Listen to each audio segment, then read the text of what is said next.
Hello, it's time for Combat Patrol Carnage.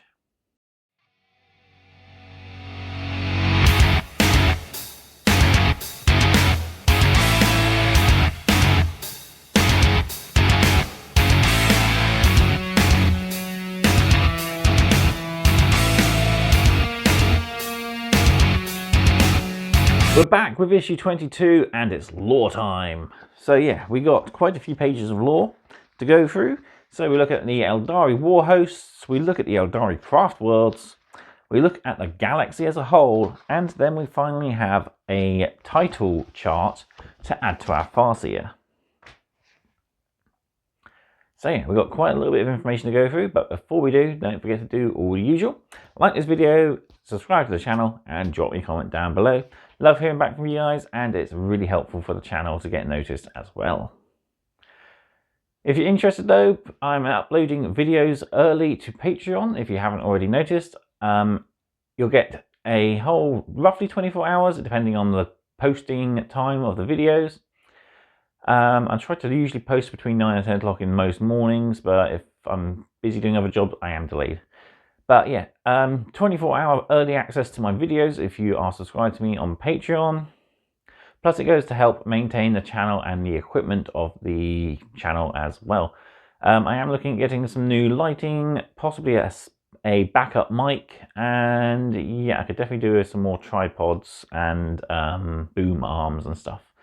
So yeah, if you'd like to help support the channel, there are links in the video description to various different ways to support me, and any support is greatly appreciated.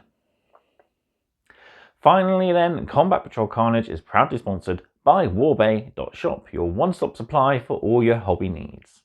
They stock everything you need from new and used models for various different game systems. They also stock all your hobby supplies and your gaming essentials as well. They're also stockists of Combat Patrol magazines, so if you want extra issues, check out the link in the video description, and who knows, you might find your next hobby project at a bit of a discount. Right, let's head to the table and we'll do some reading.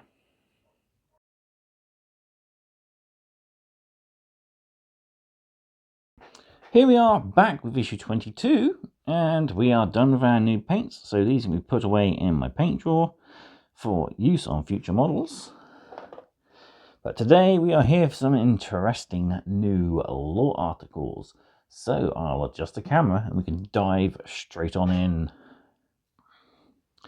So into the magazine we go. There's our paint guide from last video. And here we are, boom! Aeldari Warhosts, our first lore article. An elite host of Aeldari warriors closes in on the enemy forces, ready to strike. And yeah, that is our Combat Patrol there. We've got the Farseer, we'll be getting the Guardians soon, and the Wraith Lord, and then we get our jet bikes, and that's our complete patrol so far. Aeldari Warhosts. Aeldari Warhosts are among the most powerful armies in the galaxy. They strike fast and hard, raining down death and destruction on the foe. The Aeldari are an ancient people who have had a long time to develop and perfect their weapons and equipment.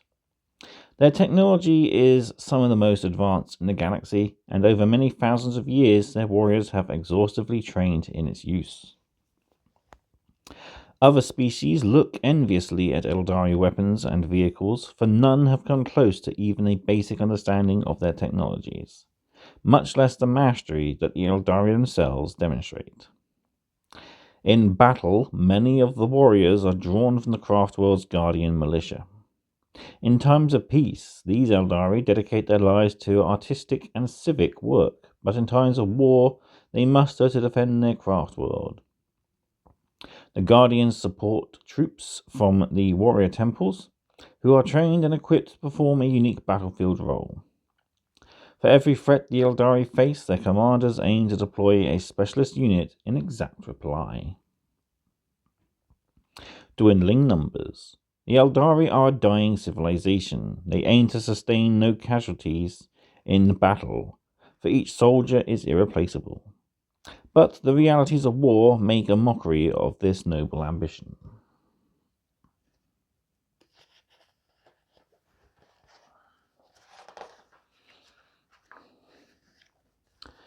A troop of Wraithguard warriors crest a hill to take up a firing position. Craftworld armies. The giant Aeldari spacecraft known as Craftworlds are large enough to have their own self-sufficient armies. Many of the troops in the army will wear the colours and runes of their Craftworld, while the specialist troops known as Aspect Warriors will wear the colours that are associated with their temple. Not only are our weapons and armour superior, we are superior. A wave serpent of the Samhan Craftworld carries troops forward. Vehicles. Aeldari Warhosts rely on the speed and maneuverability of their advanced vehicles to dominate the battlefield. Some, such as the Fire Prism, function as mobile weapon platforms, rapidly moving heavy weaponry to where it is needed on the battlefield. Others, such as the Wind Rider jet bikes, transport single warriors to their destination at breakneck speed, while some, like the formidable Wave Serpent, can move entire units of troops quickly and safely. So there we go, a little look at the Aeldari and them going and their way of war. Moving on, we take a look at what it is to live on a craft world. A gargantuan Aeldari craft world drifts slowly through empty space. Craft worlds. The craft worlds of the Aeldari are huge constructs of psychoactive wraithbone that cruise through the galaxy at sublight speeds. Each is the size of a small planet and is home to an entire self-sufficient community of Aeldari. Aeldari craft worlds are more than spacecraft. They are huge vessels that are home to multi-generational civilizations. Each contains an entire society with its own history and culture. The leaders, artisans, artists, seers, and warriors who make up these societies are highly trained and become experts in their chosen disciplines over many years of dedicated study. Those Aeldari who live aboard craft worlds are called the Azayani, and they make up most of the Aeldari who can be found in the galaxy today. In times of war, the craft world's warrior temples join with a citizen militia to make a complete army. So great is the threat and so pressed are the Aeldari that all must contribute to the defense of their home. Luckily, their dedication and technology makes even the citizen soldiers more than a match for most enemies. Craft world runes. Each of the craft worlds has its own signature rune. Warriors and vehicles that are in service to a particular craft world display its rune prominently on their armor. Graceful architecture formed of living wraithbone makes up the craft world cities. Beautiful picture of a craft world there with different Aeldari sort of aircraft transporting through the air. Really awesome. There are many craft worlds spread across the galaxy. Each of them has its own culture, strengths, and martial traditions that guide its people's way of life. These, along with the threats that they face in the area of the galaxy, define and shape the tactics and military doctrine. Samhan. The Aeldari of Samhan Craftworld take particular pride in their ancient traditions. On the battlefield, they are famed for their use of fast vehicles to strike swiftly and decisively. Their rune is the symbol of infinity on top of a serpent. Ulfway. The craft world of Ulfway keeps watch over a colossal warp rift called the Eye of Terror. They are famed for their large numbers of highly skilled seers and psychics. Hence the rune of Ulfway is the all-seeing eye, shedding a single tear. A craft world is a sentient being with 100,000 minds. Iandan. The craft world of Iandan was once one of the most populous craft worlds, but after suffering a devastating Tyranid attack, its force of ghost warriors now outnumbers its living warriors. Iandan's crest is the Temple of Azion with a flame. Elatok. Elatok is a craft world whose Aeldari value strict adherence to their chosen discipline. Ironically, this has led to many of their number rejecting their role altogether and becoming outcasts. Elatok's rune is a crescent moon being pierced by a sword. And we can see the different colours of the Craftworlds as well. So we've got Samhan here, we've got Ulfwë, Iyanden, and Laetok. So Iyanden is yellow with blue helms, Samhan red with white, Ulfwë is black with bone, and Laetok is pretty much a reverse of Iyanden. They have blue armour with a yellow helm. So yeah, really cool. Nice seeing all the different Craftworlds. Hopefully we'll get a few more in future articles. And yeah, I'm so looking forward to painting up some Iyanden when I get my duplicate issues through the post. Moving on, we've got a double page spread all about a galaxy at war. The Imperium spans most of the known galaxy, an area so vast that it would take many lifetimes to cross, even travelling at the speed of light. Across these huge distances, many wars rage, enveloping planets, star systems, and even entire subsectors in desperate battles for survival. The Imperium is spread across much of the galaxy, and it fights daily to maintain its iron grip on the systems under its control. However, as far-reaching as this empire is, there are many regions of space that have either never been charted by humanity, or whose secrets have been lost to the mists of time. The Imperium is divided into segmentums. At the centre of the empire lies the segmentum solar. To the galactic north lies segmentum obscurus. To the south, segmentum tempestus. To the west, segmentum pacificus. And to the east, the ultima segmentum. These segmentums are further divided into sectors and subsectors, each one still large enough to host entire wars. The great distances involved necessitate the use of warp for travel. However, the warp possesses many dangers, which are being made still worse by the actions of Chaos forces.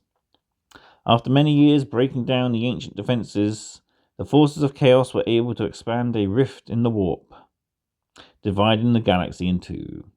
This tear in real space is known as the Great Rift, and it is called the Cicatrix Maledictum by Imperial scholars. Its presence has seriously complicated interstellar travel and communication. War rages in the void of space as craft clash in deadly duels. Imperium Sanctus. The Imperium Sanctus is the name of the section of the Imperial space that remains on the same side of the Cicatrix Maledictum as Terra. It lies within reach of the great psychic beacon called the Astronomicon, which is used by navigators. Imperium Nihilus. The Imperium Nihilus is the name of those areas of Imperial space that lie beyond the Great Rift, and away from the Astronomicon. From here, the Imperium Sanctus can only be reached via a handful of relatively stable passages.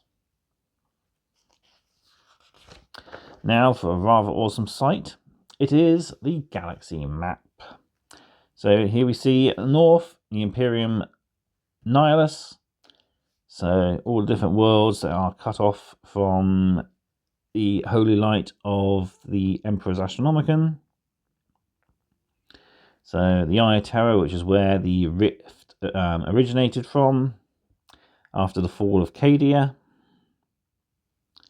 So we have various different planets, systems, etc., other warp storms, veiled space, so areas that we can't actually reach, high stellar density, so nil informatatus pending, critical areas, so places that have been quite severely hit after the Great Rift and even from other previous wars, such as Baal here, who had the unfortunate effect of having a Tyranid invasion, and once the Cicatrix Maledictum erupted, a infestation of Khorne demons.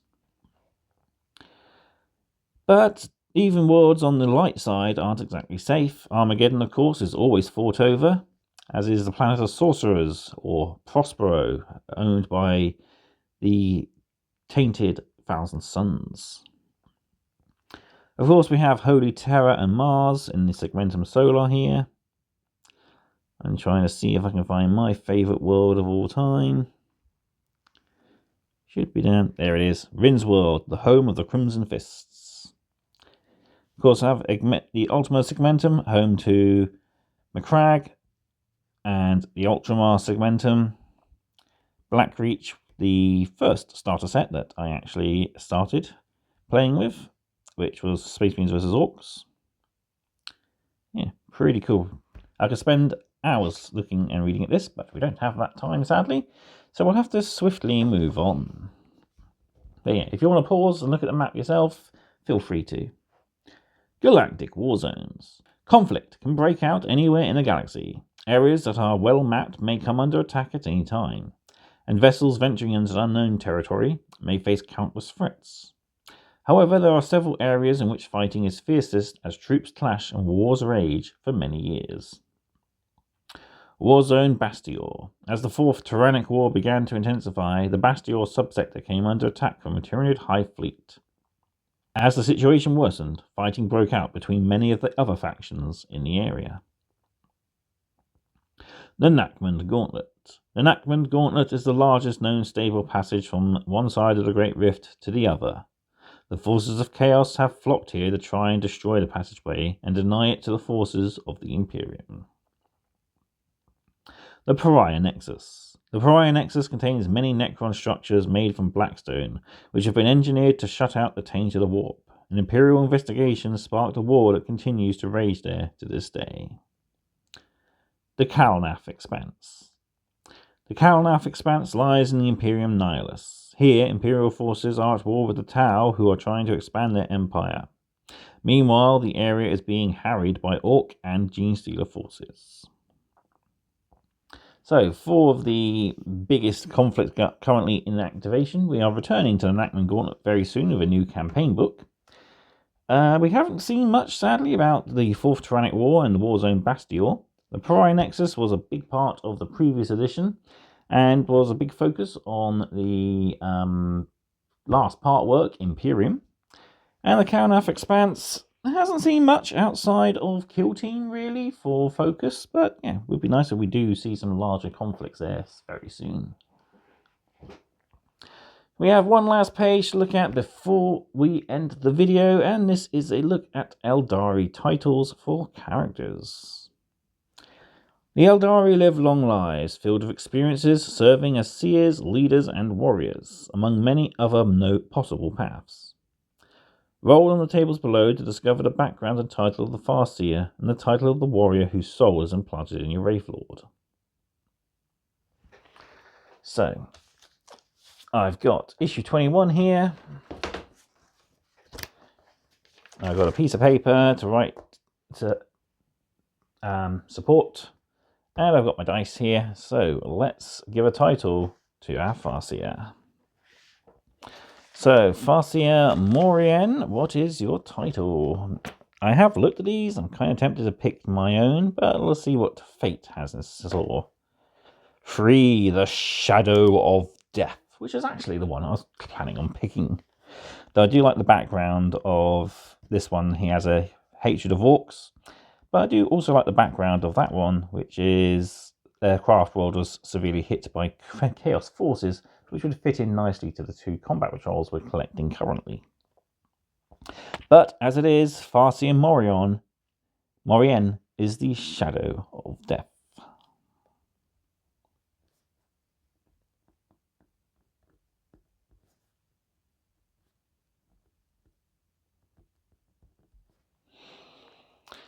There we have it. So that's pretty cool.